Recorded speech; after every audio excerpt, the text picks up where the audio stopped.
सबसे पहले आपको बताएं कि एमक्यूएम के रहनुमा फारूक सत्तार बहादुराबाद पहुंच गए और राबता कमेटी के हमरा जना ग्राउंड जाएंगे, जहां पर यादगार शहदा पर हाजिरी देंगे। आरजी मरकज बहादुराबाद पर राबता कमेटी अरकान पहुंचना शुरू हो गए हैं। फारूक सत्तार ने कहा है कि चाहे कुछ हो, शहदा की कब्रों पर आज हाजिरी जरूर दूंगा। दूसरी जानिब पुलिस ने यादगार शहदा जाने वाले रास्ते बंद करना शुरू कर दिए हैं। यादगार शहदा के अतराफ पुलिस और रेंजर्स का गश्त भी जारी है, जबकि मुक्का चौक और यासीनाबाद से यादगार शहदा आने वाला रास्ता ट्रैफिक के लिए बंद कर दिया गया है। यादगार शहदा पर पुलिस और रेंजर्स की नफरी भी तैनात है।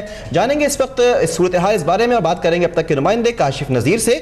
जी काशिफ, आज के हवाले सूरत हाल बताइएगा, रूट्स बताइएगा। नासिर, बिल्कुल इस वक्त मैं यादगार शहदा के ही ऐन मुकाम पर मौजूद हूँ और इस वक्त यहाँ की अगर सूरत हाल की बात करूँ तो मुक्का चौक से जो यादगार शहदा आने वाला रास्ता है उसके एक ट्रैक को कंटेनर लगाकर बंद किया गया है और एक ट्रैक सिर्फ ओपन रखा गया है, जो यहाँ के रिहायशी मुकीम हैं उनको परेशानी का सामना ना करना पड़े। इसी तरीके से यासीनाबाद से जो यादगार शहदा आने वाला ट्रैक है उसके एक ट्रैक को कंटेनर लगा के बंद किया गया है, जबकि दूसरा ट्रैक उसका भी ओपन है जहाँ पर डबल ट्रैफिक चल रहा है। और इस वक्त यादगार शहदा मेरे अक्का पे मौजूद है और पुलिस और रेंजर्स की भारी नफरी का गश्त भी यहाँ पर सुबह से ही देखने में आ रहा है। पुलिस के एहलकार यहाँ पर मौजूद हैं, बख्तरबंद गाड़ियाँ भी लगाई गई हैं अब से कुछ देर कबल, बल्कि इस वक्त भी यहाँ पर जो मुतलका एसपी हैं वो मौजूद हैं, अपनी गाड़ी में बैठे हुए हैं। ये इत्तला थी जिस वक्त फारूक सत्तार बहादुराबाद से यहाँ पर आएंगे यादगार शहदा पर हाजिरी देने के लिए, तो उनके साथ उनकी राबता कमेटी के अरकान भी मौजूद होंगे। कुछ ये भी इत्तलात मौसूल हो रही कि उनको इजाज़तनामा मिल चुका है सिर्फ राबता कमेटी के साथ आने के लिए या अपने हमरा 2 से 3 लोग लाने के लिए, लेकिन अब तक पुलिस की जानिब से इस चीज़ की तस्दीक नहीं की गई। जो खास तौर पर रात से और सुबह से नफरी बढ़ाई गई थी पुलिस की मुख्तलिफ मकामात पर, अजीज़ाबाद और इतराफ और आयशा मंदिर पर, वो इसी पेश नजर बढ़ाई गई थी। रहेगा। अब से कुछ देर कबल बहादुराबाद पहुंचने पर फारूक सत्तार ने मीडिया से बातचीत की है, आइए आपको सुनवाते हैं। यादगार शहदा जिना ग्राउंड अजीज़ाबाद के लिए निकलेंगे, यहाँ बहादुराबाद के मरकज़ से, तो मैं बाकायदा मीडिया टॉक उस वक्त करूँगा। इस वक्त सिर्फ मुझे ये कहना है कि हमारे साथ फिर एक जुल्म हो रहा है, नाइंसाफ़ी हो रही है, हमें इजाज़त नहीं दी गई। उसके क्या मुहर्रिकात हैं, मैं उसकी तफसील यादगार शहदा जिना ग्राउंड अजीज़ाबाद रवाना होने से पहले बताऊंगा। इस वक्त सिर्फ बता रहा हूँ कि अवाम और कारकुनान को इजाज़त नहीं दी गई। बहुत मुश्किल से राबता कमेटी के लिए हामी भरी गई है, तो राबता कमेटी वहाँ पर जा रही है। अब अगर अवाम या कारकुनान आज खुद वहाँ पर पहुँचते हैं तो ये हमारी जिम्मेदारी नहीं है। सिंध गवर्नमेंट ने मना किया आपको?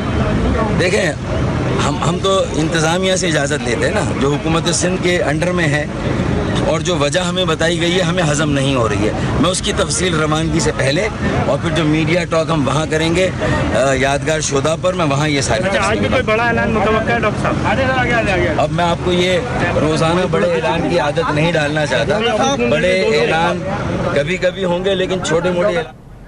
डॉक्टर फारूक सत्तार ने बहादुराबाद पहुंचते ही मीडिया टॉक की थी, आपने वो सुनी। और जैन अली इस वक्त बहादुराबाद ऑफिस के बाहर मौजूद हैं, उनसे बात कर लेते हैं। जैन अली, बताएगा क्या स्टेटस है इस वक्त, कब तक डॉक्टर फारूक सत्तार अपने दीगर साथियों के हमरा यादगार शहदा के लिए निकलेंगे?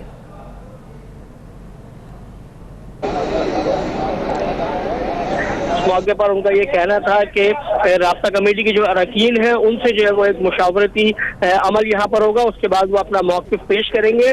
अलबत्ता उन्होंने ये शिकवा ज़रूर किया कि उन्हें उस तरीके से इजाज़त नहीं मिली जिस तरीके से वो प्रोग्राम करना चाहते थे उन्हें, और राबता कमेटी के कुछ अरकान को जो है वो यादगार शहदा पर जाने की इजाज़त मिली है, जबकि आवाम को एक रैली की शक्ल में वहाँ जाने की जो है वो इजाज़त नहीं मिली है, जिस पर उन्होंने शिकवे का इजहार किया। साथ साथ उनका ये भी कहना था कि इस तमाम सूरत हाल के हवाले से वो तफसीली तौर पर ब्रीफिंग अब से कुछ देर के बाद जो है वो देंगे। इस मौके पर उनका ये भी कहना था कि एमक्यूएम पाकिस्तान आज हर हालत में जो है वो यादगार शहदा पर जाएगी, चाहे उन्हें इजाज़त मिलती या इजाज़त नहीं मिलती।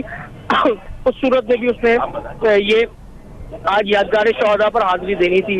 इससे कबल जब फारूक सत्तार से उनकी रिहाइशगाह पर हमारी बात हुई तो उनका ये कहना है कि वो शहीदों की कुर्बानियों को किसी सूरत नहीं भुला सकते हैं और आज उन्हीं शहीदों को जो है वो उनको खराज तहसीन पेश करने के लिए अपनी राब्ता कमेटी के हमरा वो यादगार शहदा पर जाना चाहते हैं।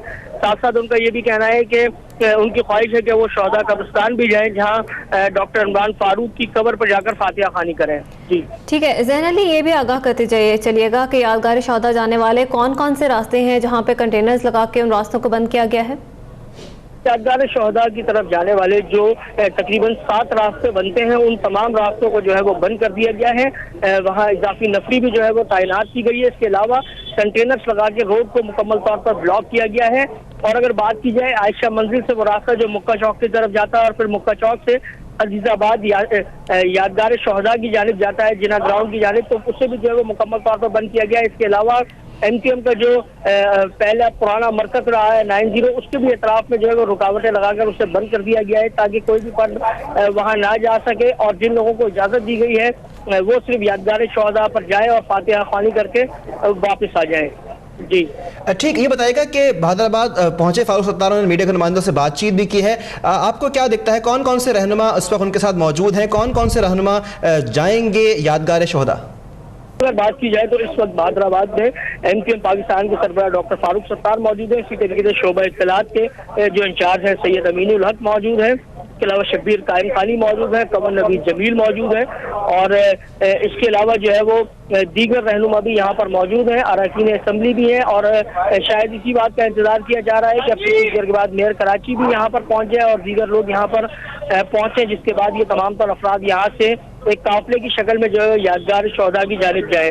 तैयारियां मुकम्मल कर ली गई हैं, तमाम तर गाड़ियां जो है वो अपनी पोजीशंस पर लगा दी गई हैं और अब जैसे ही मुशावरती अमल मुकम्मल होता है उसके बाद आकर MQM की जानिब से जो है वो अपना मौक़िफ़ पेश किया जाएगा, जिस तरीके से उन्हें सिक्योरिटी और इसके अलावा जो है वो इजाजत ना मिलने का मामला है उसके ऊपर जो है वो बातचीत की जाएगी और उसके बाद एक काफिले की सूरत में यहाँ से रवाना होंगे। जो रास्ता बताया गया है उस रास्ते के मुताबिक यहाँ से यूनिवर्सिटी रोड और यूनिवर्सिटी रोड से जो है वो ईसा नगरी और ईसा नगरी से गरीबाबाद, गरीबाबाद से हुसैनाबाद, यासीनाबाद से होते हुए जो है वो सीधा यादगार शहदा की जानिब जाने का रूट ये दिया गया है। लेकिन फारूक सत्तार का ये भी कहना था कि इस रूट के हवाले से जो है वो हतमी तौर पर फैसला ये किया जाएगा कि तमाम तर लोग जब साथ हो तो ऐसी किसी गुजरगाह से गुजरे जो जहाँ से गुजरना आसान हो, ट्रैफिक का दबाव ज्यादा ना हो और बासानी यहाँ से जो है वो जिना ग्राउंड तक पहुँच सके। ठीक है, ज़ैन अली हमारे साथ ही मौजूद है। काशिफ नज़ीर इस वक्त यादगार शहदा पर मौजूद हैं। काशिफ बताएगा क्या सूरत हाल देख रहे हैं, सिक्योरिटी के कैसे इंतजाम हैं? कारकुनों को जब तक आगे बिल्कुल नहीं होगी। इस वक्त मैं यादगार शहदा पर ही मौजूद हूँ और सिक्योरिटी के सख्त इंतजाम हैं। मैंने आपको सबसे पहले बताया कि जो एक रोड है उनको कंटेनर लगा के बंद किया गया है, दूसरा रोड सिर्फ यहाँ की पब्लिक के लिए खुला है। अगर MQM के सरबराह डॉक्टर फारूक सत्तार या दीगर अरकान राब्ता कमेटी या दीगर उनके साथ जो लोग आते हैं तो उनको अंदर जाने की इजाज़त गाड़ियों के हमरा नहीं होगी। वो मुक्का चौक पर ही अपनी गाड़ियाँ पार्क कर कर पैदल मार्च कर कर यादगार शहदा की तरफ आएंगे और यादगार शहदा की तरफ आने के बाद यादगार शहदा पर हाजिरी देंगे। और इसके अलावा इसी तरीके से सेम सिचुएशन यासीनाबाद की तरफ से जो यादगार शहदा आने वाला रास्ता है वहाँ पर है। और जिस वक्त वो जब यासीनाबाद के कब्रिस्तान जो शहदा कब्रिस्तान है उसके अंदर दाखिल होंगे तो वहाँ भी इसी तरह की सिचुएशन है। और सबसे ही तमाम तर अजीज़ाबाद और इतराफ़ और जो यहाँ की जो गलियाँ हैं वहाँ पर पुलिस के मुख्तलिफ़ मकामात पर नफरी तैनात है जो यहाँ पर काम कर रही है और इस वक्त भी पुलिस की नफरी यहाँ पर मौजूद है। मेरा कैमरामैन मुस्तफ़ा अगर आपको दिखाए तो मैं आपको सबसे पहले दिखाता चलूँ कि इस वक्त भी आप देख सकते।